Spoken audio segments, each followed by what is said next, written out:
Welcome to solverfy.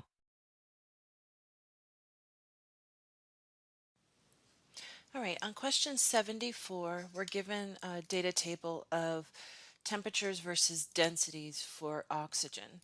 And here is that data graphed for you so you can see the relationship. Oops. All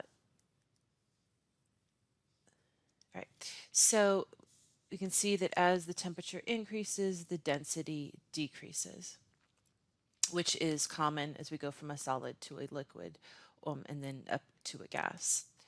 All right, so question A asks us, and we know that the normal boiling point, they give us that the normal melting point is equal to 54 Kelvin.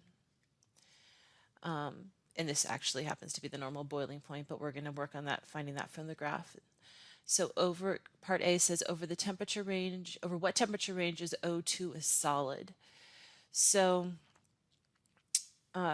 we can assume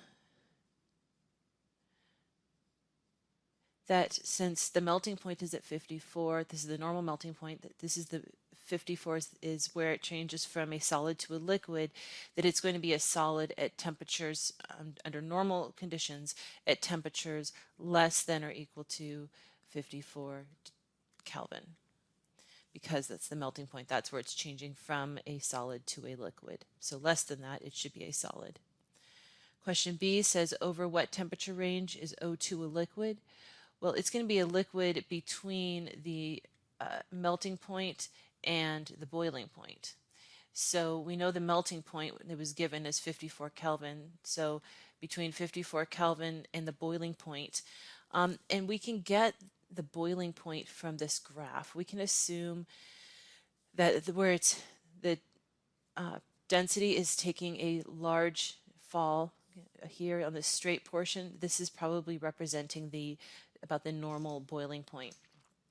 And so it looks like it's somewhere between, if this is 90 right here, this is 100, so it's between 90 and 100. We'll call it halfway, so approximately 95 Kelvin, which is what this is saying right here.